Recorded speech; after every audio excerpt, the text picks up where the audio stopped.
Uhum. Entrar ao vivo para o pessoal ir entrando.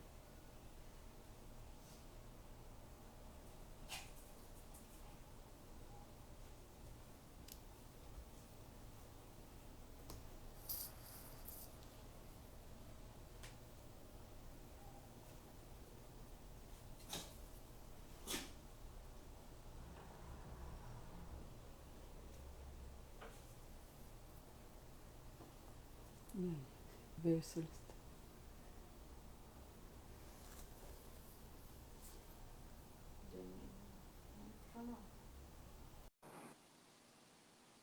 Boa noite. Boa tarde para boa noite, né? Olá, Olá, doutor Daniel. Prazer em tê-lo aqui pelo Instituto, na nossa prazer primeira meu. live, né? Boa Opa, noite a todos, bem-vindo, né? É um prazer ter o Daniel, né? Que além de grande profissional, é amigo e parceiro do Instituto desde o início. O Daniel o Instituto não é só né, um profissional que agrega muito em conhecimento, mas também o nosso consultor científico, o nosso coordenador de cursos, então é um prazer tê-lo aqui. O tema que a gente vai abordar hoje, né, Dani, é a questão do desafio de articular a teoria prática. Né? Esse é um grande desafio, porque esse desafio acho que vem, né, da questão da formação profissional, que sempre supõe uma dimensão tanto teórica como uma dimensão prática, né, para todos os profissionais, não só na terapia ocupacional, como para todos os outros. Né?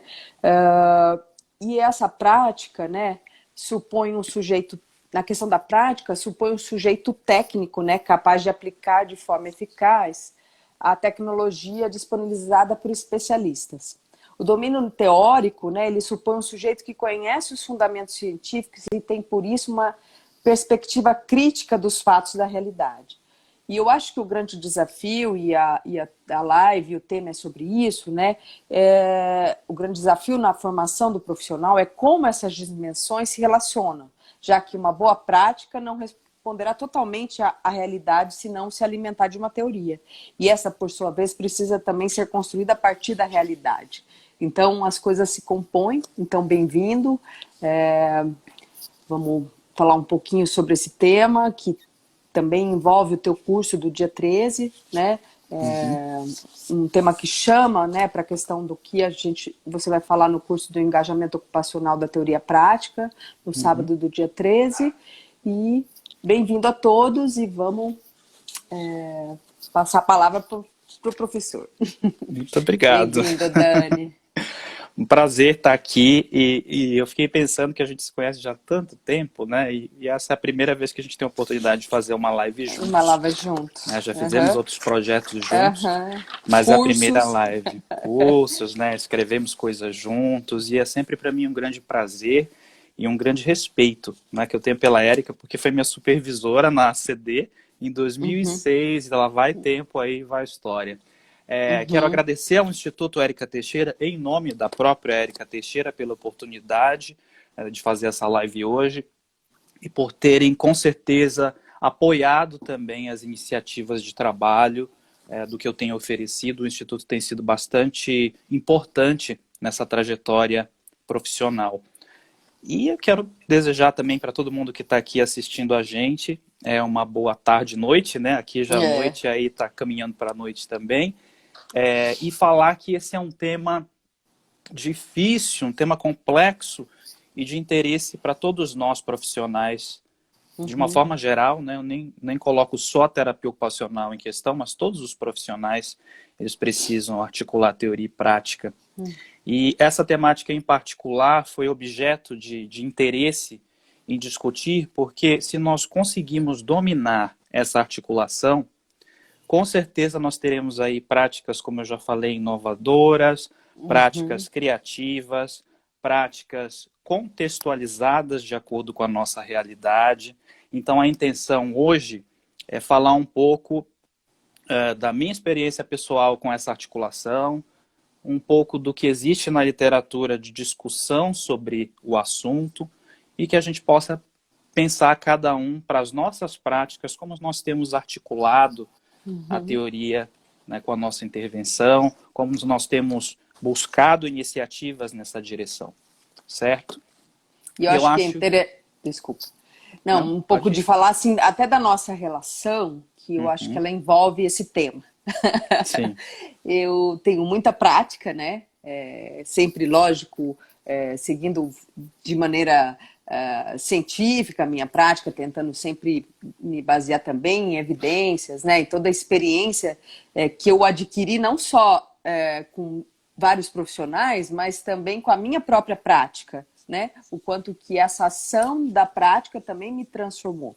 Mas eu acho que a gente aqui é um modelo também de teoria e prática. Porque Exato. o Daniel é da universidade, a gente sempre teve essa troca muito grande, né? Entre toda a minha parte de ação, no sentido dos atendimentos, e o Dani vem da questão da universidade, da teoria, da pesquisa, e acho que a gente também nessa live faz essa parceria, onde eu tenho muito mais a experiência prática, né? Lógico, usando das teorias, mas você tem o outro lado. Então, o quanto que a gente troca muito, o quanto que isso é rico, e uma sugestão é que a gente sempre esteja perto de pessoas também que tenham essa, né, não só quem está na universidade ter a parte prática em parceria, mas também o contrário. Né? E isso eu ganhei muito com isso e ainda ganho muito com isso. É uma troca muito boa e muito rica. Isso eu agradeço. Obrigado. E eu também agradeço por aprender com você. Né? Acho que essa integração é necessária. A gente vai falar um pouquinho disso um pouco mais para frente. Acima de tudo, eu acho que a gente precisa refletir o quanto que a produção, né, do que tem sido feito na universidade, que é considerado o locus da pesquisa, né, tanto em termos de teoria, mas produção de evidências, né, que isso sempre foi um desafio na terapia ocupacional, isso não é nenhuma novidade para nós, certo?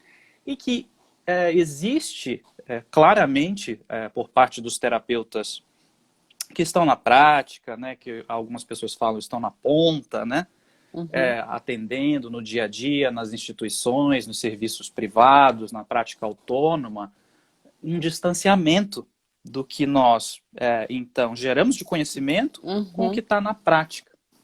E aí isso nos faz pensar, né, de que forma podemos solucionar esse problema, se é que isso pode ser visto como um problema, a partir de algumas iniciativas. Né, iniciativas que são pessoais, mas que não são isoladas, né, que elas podem ser compartilhadas com os nossos pares, com especialistas, e eu acho que é um pouco nessa direção que eu me proponho a falar aqui.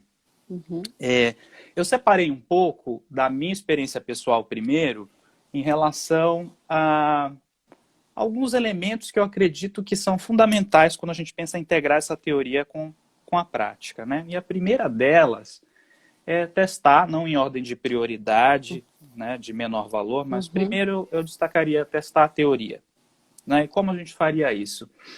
Bom, primeiro a gente precisa entender que nenhuma teoria ela é dada em termos de prática, não é? Você consome teorias, você lê teorias, mas elas requerem para nós um exercício diário de raciocínio profissional, certo? Então, muitas vezes a gente tem terapeutas questionando teorias em termos de, mas como que eu aplico isso na prática? Não é? É muito comum a gente ouvir essa pergunta e que exige, de uma certa forma, uma resposta pronta de, mas isso não vai dar certo ou não é possível. E a primeira coisa que eu descreveria aqui é a gente retornar essa pergunta para os terapeutas no seguinte sentido: você já testou? Né? Você já se dispôs a pegar essa teoria que você questiona e que está hipotetizando que ela não tem aplicabilidade, né? E aí eu vou dizer, se ela tem aplicação, já é dado, ela tem aplicação. Mas quando eu falo aplicabilidade, eu quero ver se essa teoria se aplica. Pode ser que não.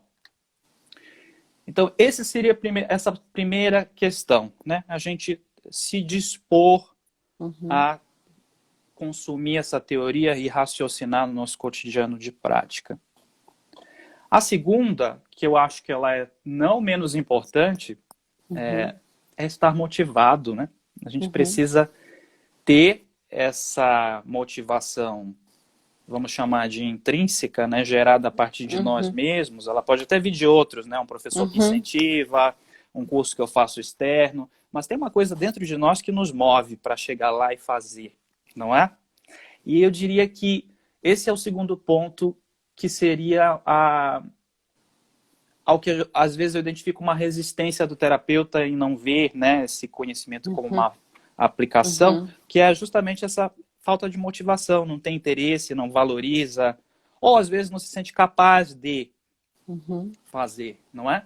Então, se a gente se dispõe, né, estar disposto a, eu acho que aí já começa uma primeira possibilidade, não é? Uhum. E aqui mesmo eu já estou fazendo, Érica, a relação teoria e prática, porque eu estou usando elementos do modelo de ocupação humana da volição, que é Uhum. me sentir capaz, ter interesse e valorizar, para teorizar isso que eu estou Então, colocando assim, aqui. uhum. E eu não sei, você vai falar das outras questões, né? Você falou de 4 aspectos, né, que Uhum. fundamentais, você falou de 2, né, Estou que no é segundo. testar a teoria prática, estar motivado para.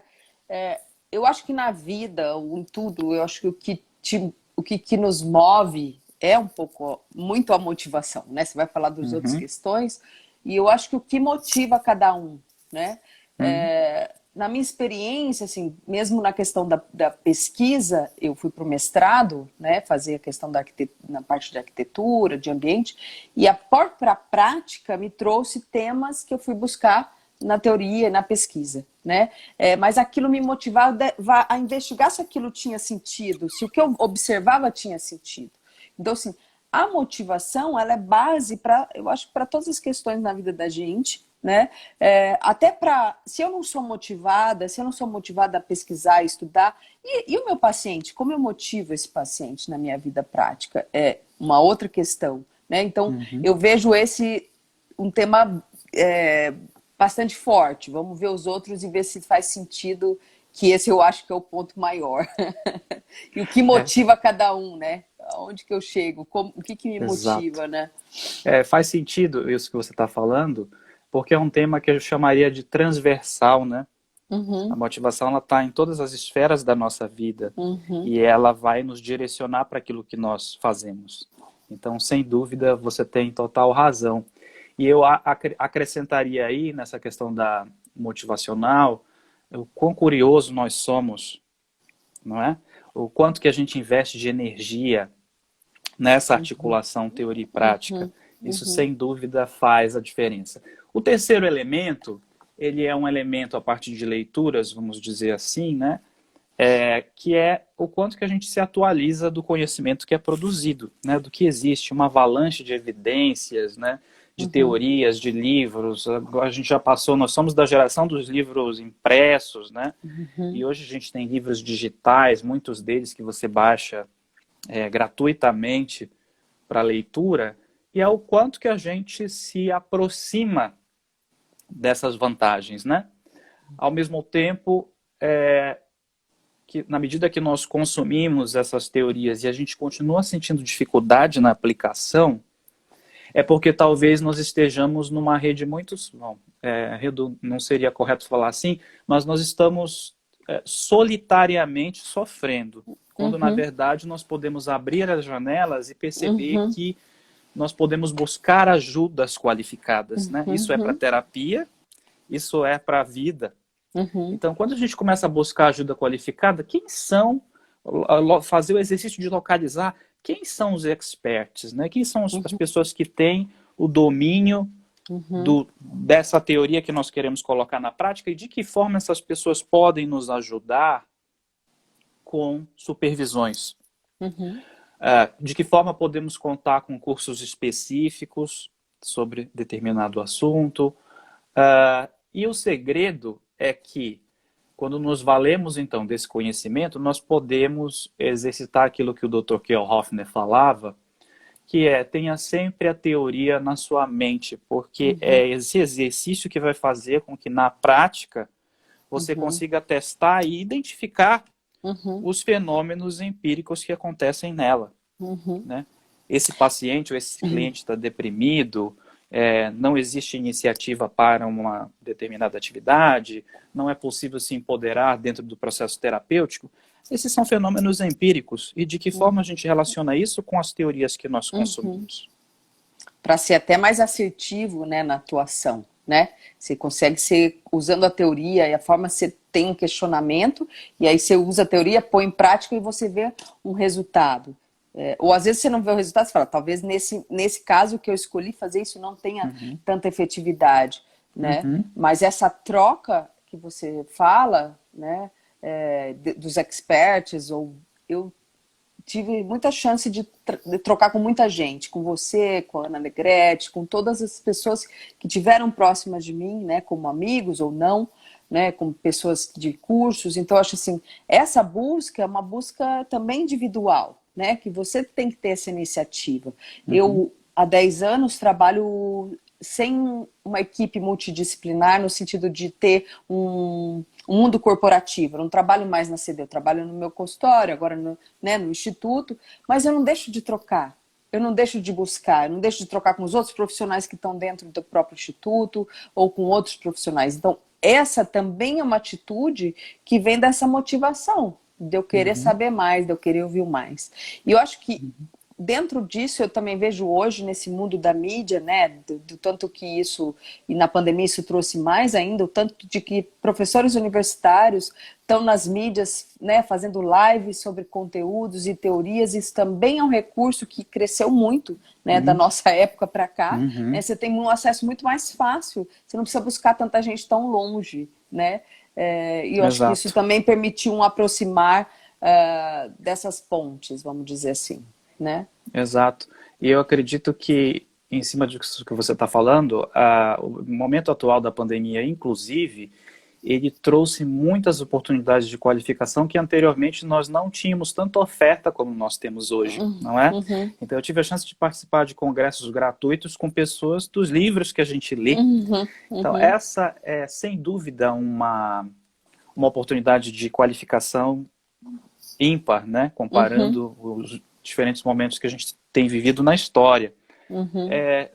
Eu acrescentaria ainda que, muito embora nós tenhamos um acesso mais fácil à informação e a capacitações, uma habilidade que é pessoal, né, que a gente tem discutido aqui, falamos de motivação e de uma certa proatividade, então esses são aspectos internos nossos, é de sermos questionadores, né? O quanto que nós questionamos as teorias que são produzidas, os conceitos que são publicados e publicizados nos discursos, enquanto algo que pode ser passível de mudança, de reflexão sobre o quanto que isso pode evoluir e mudar de acordo com o que nós enfrentamos na nossa prática, não é?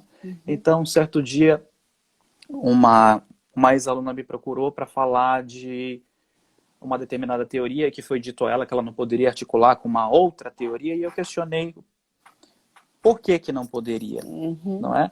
Então, é esse questionamento, né, que a gente precisa ter, porque quando a gente consegue justificar por que sim ou por que não, tem aí por detrás um raciocínio profissional.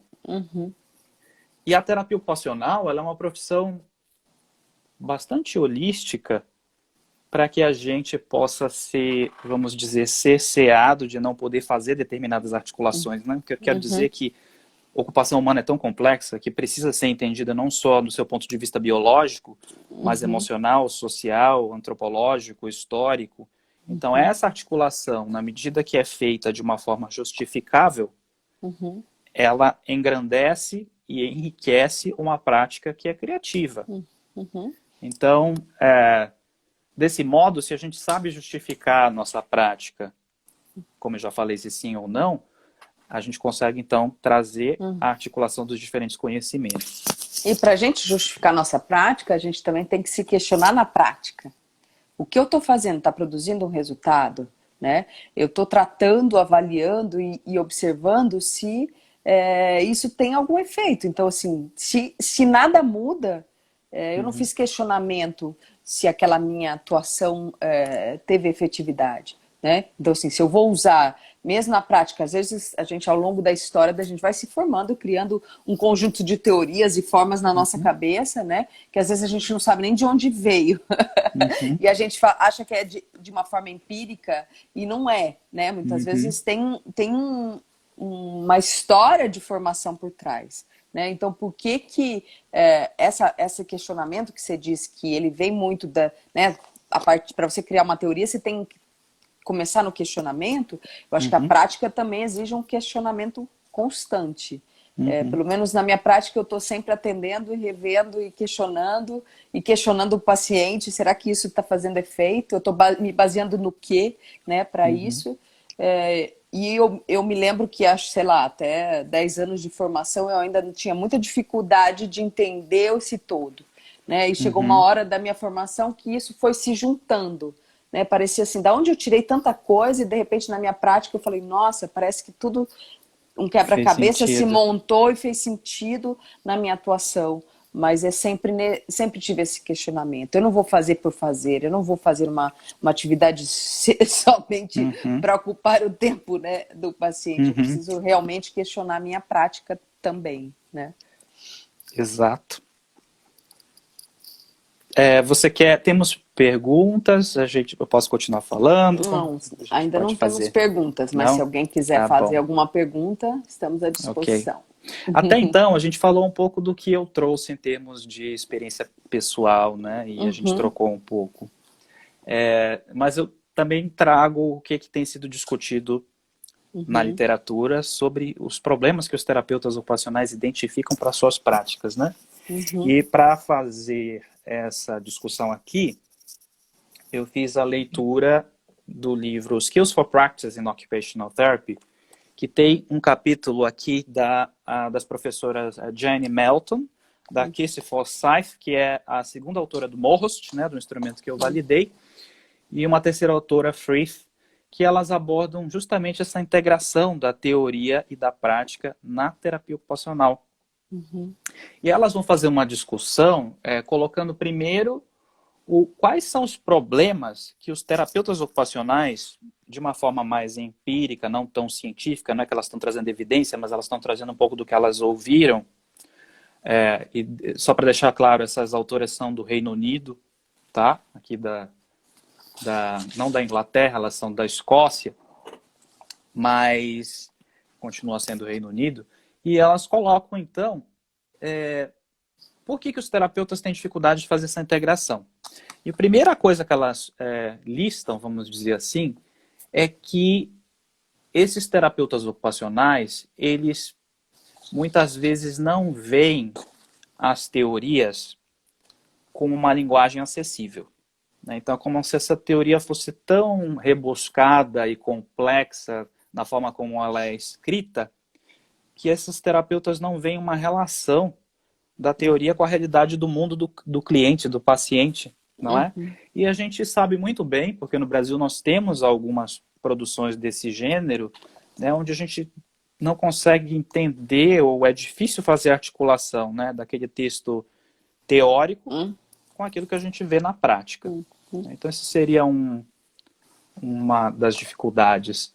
A outra é que esses terapeutas sentem que às vezes uma teoria pode bloquear a criatividade deles para inovar algo de uma forma diferente, ou que eles acreditem que essa teoria é muito prescritiva. uhum, Então eles tendem a não fazer o uso, né, dessa teoria. Alguns terapeutas ocupacionais, eles também acham que a teoria ela não casa com a rotina de trabalho que eles têm. Não é? Numa instituição que uhum, é corrido e que exige um tempo para você fazer essa reflexão, esse raciocínio. Então, essa seria uma outra questão. A outra que eu acho que a gente também já discutiu, Érica, é a questão da teoria não ser sensível culturalmente, né? uhum, Então, esses dias eu li um artigo de um professor da Suécia, que era com um grupo de pacientes com saúde mental, mas que eles viviam num residencial, eles tinham uhum, oportunidades ocupacionais resultantes de uma infraestrutura e de uma política uhum, pública que subsidia isso. E quando a gente vem para uma realidade diferente, talvez de uhum, fato os resultados não são os mesmos. Então, um pouco a intervenção ela é adequada para aquela realidade, né? Então, essa teoria ela também tem esse balanço entre quais oportunidades nós temos, não é? E o que culturalmente possa ser. O que a gente discutiu hoje um pouco nessa questão do cultural, né? Por exemplo, quando a gente fala de autonomia, independência e se compara, né, o Brasil com outros países na questão da reabilitação física, né? O que eu sempre vi, me questionei em oportunidade de estar em outros centros fora, eu falava, mas por que a gente tem tanta dificuldade que o nosso paciente se torne independente, retorne para o trabalho, tenha uma autonomia, more sozinho, né? E coincidentemente, eu morei nos Estados Unidos e minha tia era professora universitária e tinha uma orientação em uma classe de escola. E eu entrei nessa classe e tinha os mandamentos. Eram umas crianças, né? Acho que lá, que ano que eram, pequenas, e tinha mandamentos na sala. Quando eu olhei e li os mandamentos na formação da criança, todos os mandamentos tinham vínculo com a história da autonomia, da independência. E aí explica um pouco culturalmente por que esses países também produzem, por exemplo, estou falando dos Estados Unidos, tecnologia para tornar essas pessoas independentes, e por que a pesquisa dentro da tecnologia também traz esse retorno, né, para a autonomia, e para a gente fica tão distante, porque a gente é um país mais paternalista, protetor, né, onde a família, tem sempre alguém da família que vai acabar cuidando, né? Então, acho que isso é um ponto que sempre me chamou a atenção. E eu falava, mas tem alguma coisa que é diferente. E essa questão cultural e a questão de formação, né? Da questão da autonomia. E, então, quanto teoricamente isso nos beneficia de tentar achar um caminho para essas pessoas, mas na nossa cultura isso também interfere, né? Vamos dizer assim. Eu acho que foi o que a gente conversou um pouco. E acima de tudo, eu acho que a gente está falando aqui de problemas, né, que a gente já bem conhece, que os terapeutas colocam, mas por outro lado, essas professoras também destacam, então, o que a gente precisa, né, para fazer essa articulação da teoria com a prática tão necessária. Primeiro, a gente precisa ter uma visão de conhecimento, né, das bases conceituais, da teoria, né, ampla, o conhecimento da teoria da terapia ocupacional, e que esse trabalho ele pode ser facilitado quando a gente se debruça sobre o que é o conhecimento de base para essa profissão, não é? Ou seja, o seu foco na ocupação, o uso de modelos. A gente tem aí no Brasil já duas traduções do documento Occupational Therapy Practice Framework da Associação Americana de Terapia Ocupacional. E aí a gente já tem aí uma outra edição que não foi traduzida, né? A quarta edição, publicada em 2020, onde tem-se aí uma certa, uma estrutura, né, de como uma prática poderia ser, muito embora existam críticas, mas que é um documento que volta aí para uma raiz ocupacional.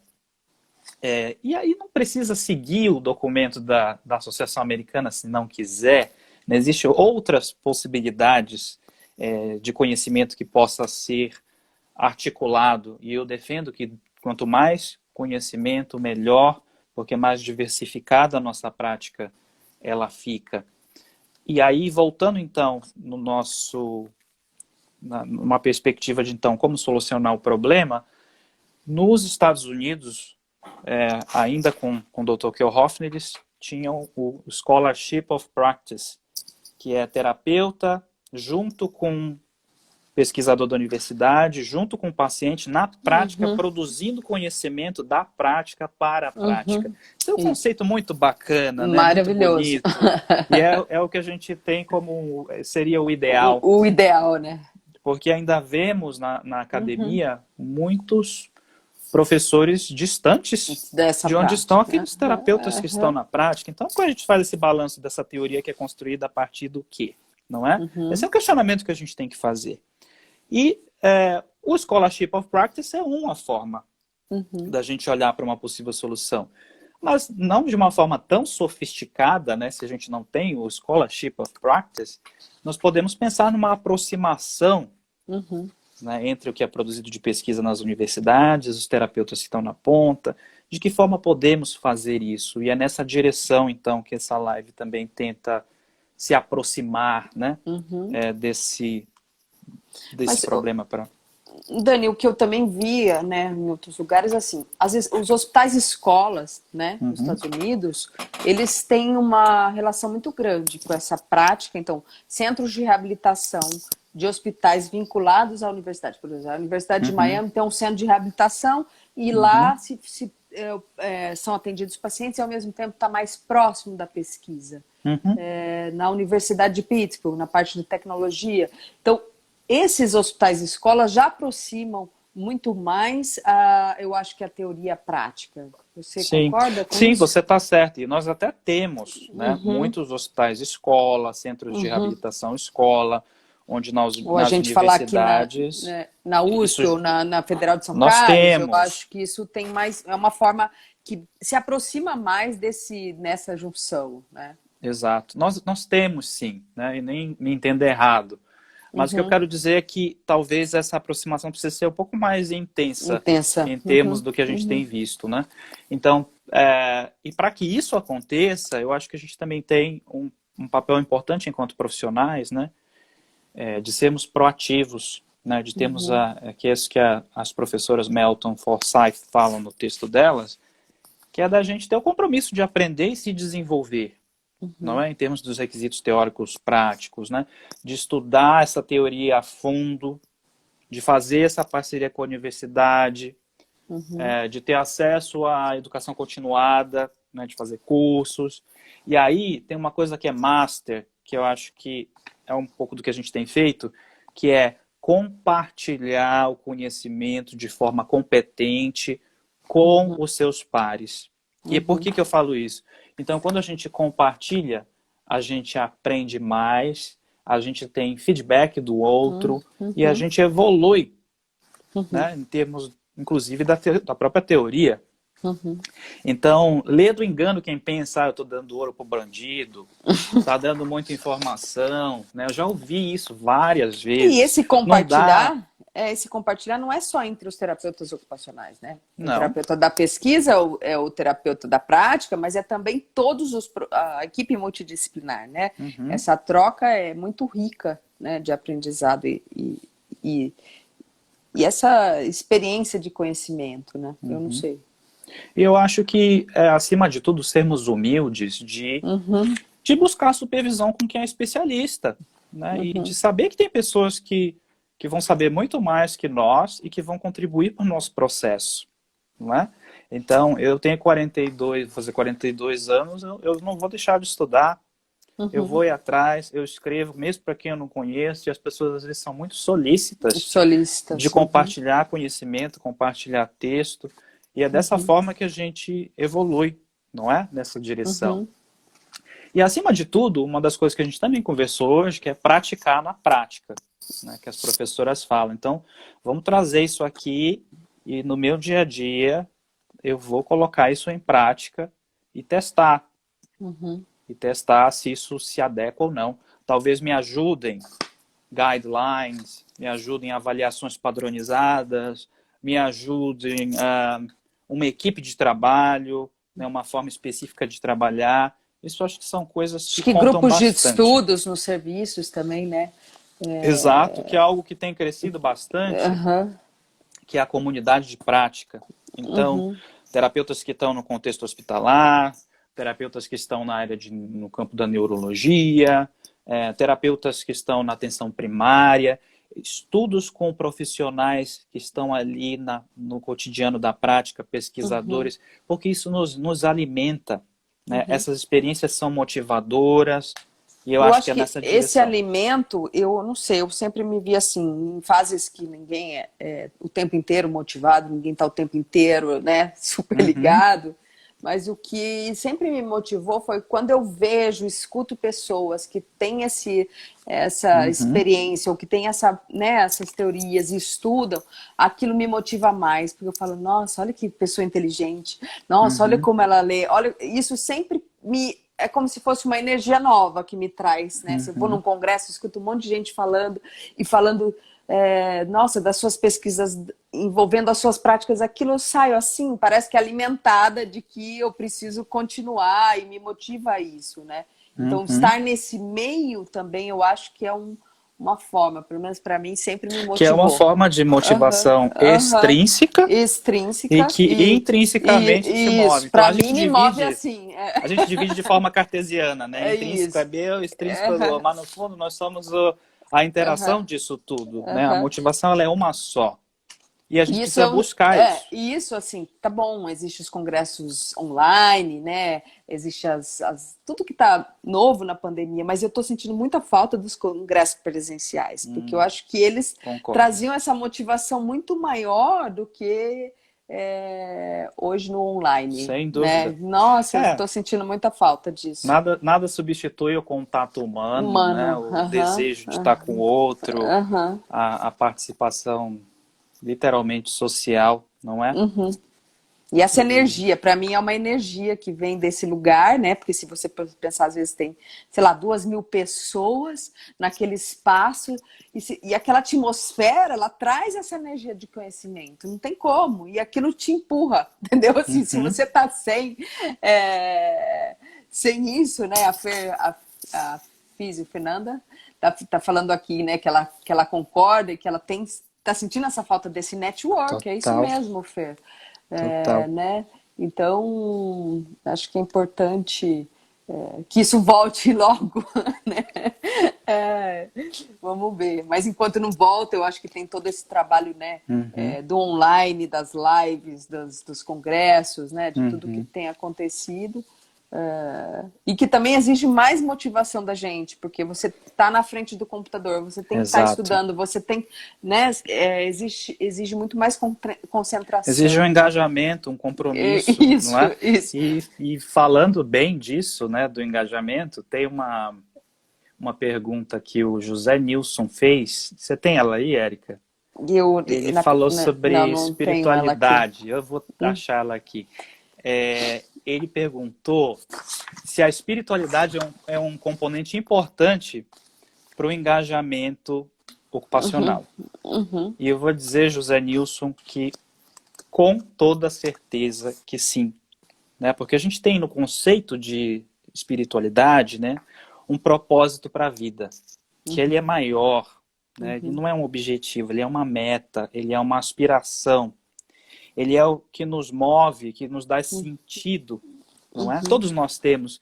E aí eu vou fazer um parêntese, porque antes de entrar aqui para essa live, eu estava assistindo a BBC, o British Broadcast, né, os news, enfim, várias coisas complicadas, né, a variação do coronavírus e muitas coisas preocupantes, mas foi uma reportagem bastante interessante que falava sobre a guerra civil no Iêmen, né, uma guerra civil de 5 anos, tudo destruído, em ruínas, e eu fiquei refletindo no engajamento, a partir dessa reportagem, de pessoas que vivem um cotidiano tão diferente do nosso, que é um cotidiano da guerra, né? Que é um cotidiano de destruição, de bomba, de míssil, de eminência da morte, o que para a gente é tão distante, mas eu assistindo aquilo, eu me coloquei de uma forma muito empática, pensando, né, nesse povo que vive em guerras constantes, né?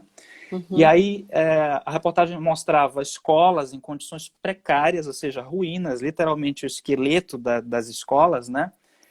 Professores que abandonaram porque não foram pagos por anos pelo governo para dar aula e que precisavam sobreviver, não é?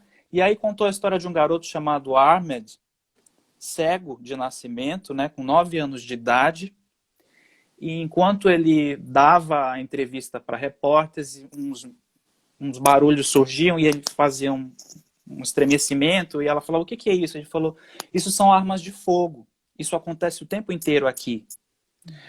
Outro dia um míssil estava surgindo por cima da escola e a gente achou que ia morrer. E aí eu fiquei refletindo naquilo, porque o que motiva uma criança de 9 anos, cega, a ir todos os dias para a escola, e eu vou dizer para você, não era para assistir a aula como aluno, ele ia para dar aula para crianças menores. E ele dizia nessa reportagem que o grande sonho dele era ser professor. Uhum. E ele dizia que o sonho dele era que a escola que pudesse ser reconstruída, a escola para proteger do vento e do sol. Ele falava que ele não desistia de ir todos os dias para a escola, conduzido por um colega, né, que enxergava, e a irmã dele também era cega, e que esse colega ele chamava que era o motorista dele. E aí eu chamo aqui então para a gente pensar que isso nos diz muito do que é estarmos engajados naquilo que nós fazemos, não é? Em outras palavras, estar engajados na ocupação, comprometido com aquilo que nós fazemos, com um sentimento de cumprir os nossos objetivos e de um propósito maior para a vida. Isso é espiritualidade. Uhum. Uhum. Eu acho que isso é muito do que a terapia ocupacional tem para oferecer. Peraí, Dani, estão falando que está sem áudio. Tá? Alguém me dá um joinha se voltou. Peraí. Não sei se é só uma pessoa. Vocês estão ouvindo a gente? Gente, se vocês estão me ouvindo, deem um like ou façam algum sinal, porque eu realmente não sei se estou sendo ouvido. Eu estou com o fone de ouvido. Eu estou te ouvindo, mas... A Luciane falou que está ok. Está ok. Tá, Bom, então quem não estiver conseguindo ouvir, vai poder depois, porque eu acho que vai ficar publicado vai. na página, né? Na página. Então, acho que, voltando no que eu estava falando, é um pouco disso que eu acho que a terapia ocupacional tem para oferecer, né, em termos de engajamento, e é um pouco do muito que eu pretendo falar no dia 13 de março. Tá. Ok, o pessoal está falando que o áudio está ok. O que está ok, tá. Aqui um pouco atrás, quando a gente falou, né, da questão da pandemia, dos cursos, né, da formação, a Maria Lúcia Rosa falou, né, que ela entende que a pandemia trouxe essas lives, esses cursos online, que ajudou muito e ajudou mesmo. E eu acho que isso não vai embora, né, que ela fala, pretende que isso fique. Eu acho que isso não vai embora, né, isso vai ser mais um recurso que ajudou muita gente, que abriu muita porta, que, né, trouxe muita aproximação de pessoas e conteúdos, né. Mas esse presencial, ele também é importante, por exemplo, para os nossos cursos práticos, né? Porque quando você vai ensinar as manobras, as formas, a gente precisa, né, estar próximo do outro. E para mim, o que realmente faltou muito foi isso, me dá muita energia. Tá com pessoas, trocar presencialmente, né? Porque não que a gente não troque no online, né? Mas eu acho que o presencial faz muita diferença, né? Com certeza. Alguém quer fazer alguma pergunta a mais também? Estamos à disposição aqui, né, Dan? Quem tem perguntas? Vamos lá. A gente não tem medo de pergunta, não. Pode perguntar. Acho que assim. Algum questionamento? E aí, Érica, enquanto o pessoal não pergunta, eles estão pensando, né? Eu vou mostrar aqui para vocês o que eu... Eu gosto muito de estudar, você me conhece, quem me conhece, já fez meus cursos também sabe disso. Isso aqui foi a quantidade de textos que eu li, textos de pesquisa, né, para fazer artigos, o curso. Né? E aí a grande questão é justamente por que eu coloquei esse tema para essa live, né, que é a articulação do conhecimento para a prática, é que quando você vai fazer uma leitura, e aí eu vou dar o pulo do gato agora para quem quiser, é que quando você faz uma leitura, você tem que fazer uma leitura focada e se perguntar o que esse conhecimento tem que vai trazer para a prática da terapia ocupacional. Eu aprendi isso por leitura, mas aprendi também com o Dr. Franklin Stein, que ele já é um senhor, né? Ele é editor da revista Annals of International Occupational Therapy, e eu tive um prazer, no final desse ano que passou, de fazer uma formação em revisor de artigos sobre o tutoramento dele, enquanto meu tutor, né? E uma das coisas que me marcou muito nele foi que quando eu fazia as revisões e ele avaliava para dizer se estava bom ou não, a primeira coisa foi, Daniel, sempre se pergunte o que este texto vai trazer de importância para a prática da profissão terapia ocupacional. Então, lendo o texto, Ah, e olha, leitura e escrita podem contribuir para uma maior ativação dos hemisférios, para uma maior atividade elétrica.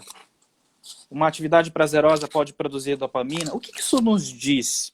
Já que nós dizemos que a terapia ocupacional, ela, pelo uso da ocupação, pode promover saúde, bem-estar e qualidade de vida. Mas como estar ocupado pode produzir saúde? Como estar ocupado pode produzir qualidade de vida? Mas se eu sou doente, se eu tenho uma deficiência, eu nunca vou ter saúde pelo conceito tradicional, não é? Mas eu posso, dentro da terapia ocupacional, dizer que participar de diversas ocupações, tenha eu uma deficiência, doença crônica ou terminal, que eu posso ter saúde, que eu posso ter qualidade de vida. Naquele momento de vida que me é oferecida uma facilitação para participação. Isso é fantástico, porque ele não exclui, não é? Ele não te exclui. Você pode estar na finitude da sua vida e você pode ter saúde, qualidade de vida e bem-estar. E é um pouco disso do que a terapia ocupacional tem para oferecer. Quando a Associação Americana fala live life in its fullest, é viver a vida em sua plenitude, né? Em sua completude, no aqui e no agora, estar presente. É isso que nos vale, é isso que nos coloca um sentido existencial.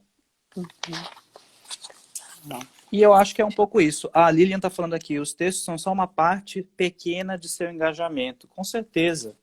Né? Estar engajado é estar disposto, é estar motivado, é ter um compromisso, é manter esse compromisso, é praticar. Todos esses são domínios do engajamento. E quando a gente entende que o engajamento, ele não necessariamente precisa de uma participação ativa, isso também nos traz uma outra dimensão. Né? Porque se diz tanto de funcionalidade, mas mesmo eu não tendo funcionalidade, eu consigo participar em diferentes níveis. Não é? Temos vários exemplos. Stephen Hawking, né, um grande físico, e o quanto que ele realizou, o quanto que ele participou, muitas vezes com uma funcionalidade bastante restrita. Então temos uma complexidade da participação que eu colocaria muito mais acima do que a gente descreveria como funcionalidade. Mas eu acho que esse é um conceito que precisa ser amadurecido. E como eu estou colocando aqui, toda teoria ela é passível de crítica. E é a partir da crítica que a gente evolui para um pensamento melhor, não é? Então, às vezes, ser criticado não é para tomar isso como pessoal. É para a gente entender, então, que a partir dessa crítica nós podemos evoluir, né, nesse aspecto conceitual, da prática. E mesmo esse conceito que eu trago no curso do dia 13, do engajamento, ele não é um conceito universal em termos de consenso. Né? Então, existem diferentes conceituações sobre o que seria esse engajamento ocupacional. Mas uma coisa eu posso dizer, é que a experiência subjetiva, ela transita entre todos eles. Né? Nessa extensa revisão que eu fiz, uns vão para uma ciência ocupacional, outros vão para a terapia ocupacional, mas todos, de uma certa forma, concordam que o engajamento ele é algo a mais daquilo que a gente simplesmente observa e vê, não é? E Dani, é esse fenômeno que a gente precisa se debruçar. Vamos lá, a gente está quase acabando, né? A Maria Lúcia pergunta, gostei do que foi colocado, da motivação e compromisso, e como envolver as pessoas em seu trabalho, se não estão disponíveis. Acho que é uma pergunta complexa e que ela é verdadeira, porque a gente tem aí uma grande percepção do nível de envolvimento, e aí vamos dizer nível de engajamento dos terapeutas ocupacionais em compromisso com determinada ação. E aí eu acho que a gente entra num universo muito particular de, primeiramente, vamos entender o porquê que esse engajamento não está acontecendo, não é? São as condições de trabalho, é preciso uma injeção de motivação, então vamos olhar para os fatores extrínsecos, né, do que pode, como nem você falou, né, Érica, o contato com o outro, tá trocando junto, é uma comunidade de prática que possa ser feita virtual por e-mail, com terapeutas que estão ali envolvidos. Eu acho que são fatores, é multifatorial, né, por que um terapeuta não está engajado com determinada tarefa, vamos dizer, não é? Então, sem dúvida, precisaríamos investigar melhor. Francisco também fala que sente falta dos textos traduzidos da língua estrangeira, principalmente os textos da língua inglesa. Sem dúvida. Isso tem dificultado o diálogo com as teorias. É uma verdade, Concordo né? plenamente. Francisco, e na verdade, eu sei até que o Francisco andou lendo o livro do Csikszentmihalyi sobre flow, que foi traduzido para o Brasil, pasmem, né? Após, ele começou isso em 1990, são 40 anos. E a gente tem a primeira tradução do livro dele, acho que, se não me engano, em 2019 ou no ano passado, não é? E é uma teoria que é amplamente colocada, inclusive para nós, importantíssima para a terapia ocupacional, quando nós pensamos em ocupações psicologicamente significativas. Isso também é uma coisa que eu vou falar no curso, né, a diferença entre ocupação significativa e ocupação psicologicamente significativa, que tem um berço na psicologia positiva, que trouxe grandes contribuições para a terapia ocupacional, inclusive que o Csikszentmihalyi reconhece a terapia ocupacional por ser focada na ocupação, da apropriação que a terapia ocupacional fez com isso. Jan Miller Polgar, né, que escreveu o livro do Assisted Technology, Cook and Polgar, ela tem um estudo muito interessante sobre flow, e do flow, né, envolvendo essa experiência ótima para a terapia ocupacional. Então, sem dúvida, eu concordo com você, Francisco, que a língua é uma barreira. A gente tem aí língua anglófona, né, como dominante, hegemônica, imponente, e nós ficamos muito à mercê do que é produzido. Olha, confirmou 2020 o livro do... e o que eu acho que a gente pode criar é estratégias, né? Como que eu vou ser proativo e criar estratégias para a barreira linguística? Eu vou dizer para vocês que até 20 anos eu não sabia nada de inglês. Eu estou com 42 anos hoje, mas eu fiz um esforço para aprender. Mas mesmo que eu não soubesse, eu acho que hoje em dia a gente tem tanta estratégia, a gente tem Google Tradutor, softwares de tradução, a gente tem talvez um colega que possa nos ajudar, o dicionário, vai dar mais trabalho, demora mais tempo, mas eu não vejo mais como uma barreira você se dispuser a tentar entender, não é? Mas eu concordo com você, sem dúvida, que a produção ela é complicada. O livro do Csikszentmihalyi, a Maria Lúcia está perguntando aqui, ele chama Flow. F-L-O-W. É a experiência positiva. Eu depois posso postar no meu Instagram ou mandar o link pelo Instituto, mas o livro chama Flow, que é a experiência positiva, né, vamos chamar de engajamento. E é essa articulação que eu vou tentar fazer no curso do dia 13, que é trazer o que tem de mais atual sobre as pesquisas de flow, e tem estudos bárbaros feitos por terapeutas ocupacionais, por cientistas ocupacionais e por psicólogos na psicologia positiva, que trazem para a gente justamente essa possibilidade de articular o que tem sido produzido de conhecimento como algo que possa ter aplicação à nossa prática. Legal, muito bom. Então, não sei se alguém tem mais pergunta, mas eu acho que quem se interessou pelo tema, né, e queira saber mais sobre essa questão do engajamento, né, da teoria prática, a questão do flow, o curso do Dani é dia 13, agora de março, num sábado, das 15 às 18, ao vivo, né, online, ao vivo, né, e as informações estão todas na página do Instituto, e aí, Flow, a psicologia do autodesempenho e da felicidade, o Francisco colocou o nome, tá bom? Isso. Então, muito obrigada. Eu que agradeço, me senti em flow, porque eu achei que as habilidades eram compatíveis com o nível de desafio dessa ocupação. Então, não vi o tempo passar, né? A gente ficou aqui quase 1 hora conversando, e isso me trouxe uma experiência ótima, no sentido de que, enquanto eu estava falando aqui, os objetivos disso eram em si mesmos, né? Eu não estou esperando nenhuma gratificação por isso. O processo foi gratificante, essa experiência ótima. É isso que a gente fala de engajamento e é isso que nós almejamos enquanto um construto central para a profissão terapia ocupacional. Então, quando falamos de participação, essa participação precisa levar a um engajamento. E que esse engajamento possa ser positivo para favorecer 3 coisas: saúde, qualidade de vida e bem-estar. Muito bem, parabéns. A Maria Lúcia pede para repetir o nome do livro. Flow, a psicologia do alto desempenho e da felicidade. Maravilha. E venham fazer o curso, vale muito a pena. Eu hoje mostrei para a Érica algumas ferramentas que eu criei baseado nas evidências de flow e engajamento, no sentido de facilitar essa articulação entre teoria e prática, não de forma prescritiva, não de forma engessada, pelo contrário, que facilite o processo criativo dos terapeutas ocupacionais e implementar o que tem sido produzido desse calhamaço de teoria aqui e que se reverta para aquilo que nós podemos oferecer para os nossos clientes, para os nossos pacientes, grupos, pessoas, público-alvo, qualquer que seja da nossa profissão. Legal.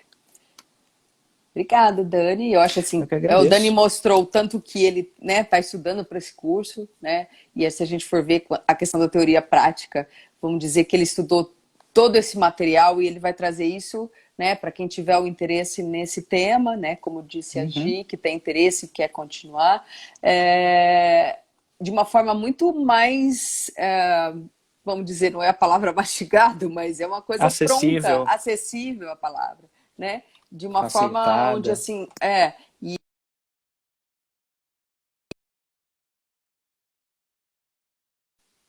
Daniel, voltou?